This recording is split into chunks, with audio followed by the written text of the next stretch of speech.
जब हम किसी दुनिया की वस्तु की तरफ जाते हैं और मेहनत करने पर भी कुछ फल नहीं मिलता, तो हमें उस रास्ते को छोड़ देना चाहिए या स्वीकार कर लेना चाहिए कि ये भगवान की इच्छा है। हाँ, यदि वो सत्य मार्ग है, धर्म पूर्वक किया जा रहा है और उसका सही फल आपको नहीं मिल रहा है, तो हारना नहीं चाहिए। इस बार सही नहीं मिला तो आगे मिलेगा, क्योंकि अगर हमारा वो फल में विघ्न पड़ रहा है तो कोई पूर्व का कर्म है जिसका नाश हो रहा है, फल नहीं प्राप्त हो रहा, पर ये मार्ग सही है इसलिए हम हटेंगे नहीं, तो हमें एक दिन फल की प्राप्ति अवश्य हो जाएगी।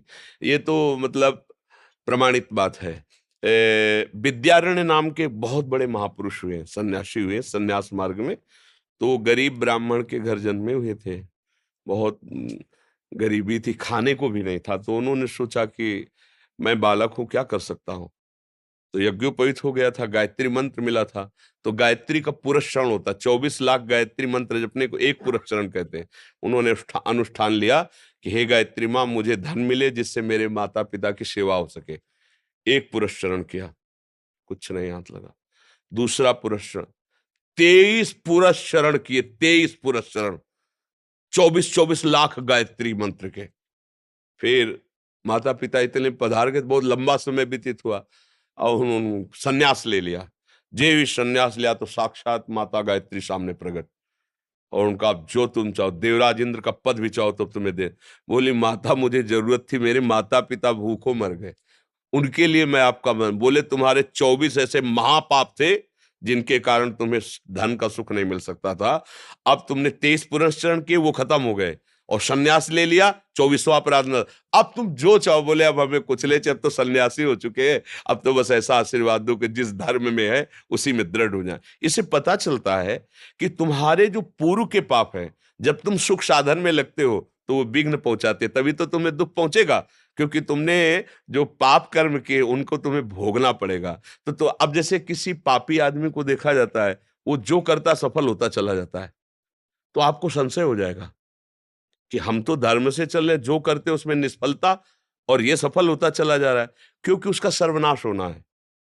उसके थोड़े पुण्य हैं, उन पुण्यों के प्रताप से सफल हो रहा है और खूब पाप कर रहा है, तो पीछे का पाप और अभी का पाप जब जुड़ेगा, ये पुण्य खत्म हो जाएंगे, मिटिया मेट हो जाएगा। जिसे नहीं कहते मिट्टी में मिल गया, परिवार का परिवार सब, राज वैभव सुख मित्र सब मिट्टी में मिल जाएगा, धूर धूसरित हो जाएगा। और धर्म से चल रहा है, भले दो चार सब्जी नहीं है, एक दाल रोटी या एक नमक रोटी खाता है, लेकिन परिवार स्वस्थ, और धीरे धीरे धीरे वो दीपक की तरह प्रकाशित होगा, हाइलोजन की तरह जल करके फ्यूज नहीं हो जाएगा। इसलिए धर्म से चलोगे तो हम मानते हैं कि आपका पूर्व कर्म आपके सुख में बाधा पहुंचाएगा, लेकिन वो नष्ट हो जाएगा कर्म, और जहां वो कर्म नष्ट हुआ बाधा वाला, तो आपको सुख प्राप्त होना शुरू। इसलिए धैर्य पूर्वक चला जाता है।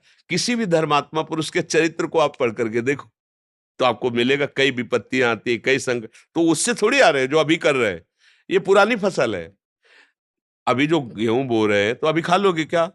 वो तो 5-6 महीना लगेंगे फसल परिपक्व होने। तो अभी हम भजन कर रहे हैं और अभी हमें कष्ट मिल रहा है, ये हमारी पुरानी फसल है, हमारा स्टॉक है, वो चल रहा है। अब हम लोग समझते नहीं ना, तो लगता है जब से माला शुरू किया, जब से आरती शुरू की, तभी से सारी विपत्ति टूट पड़ी। ऐसा नहीं है। उसका समय निश्चित है, तुम्हारा कर्म निश्चित है। अगर भजन ना भी करते तो भी वो आके तुम्हें दंड देता। भजन कर रहे हो, जल्दी जल्दी निपट जाएगा, आगे सुख ही सुख है।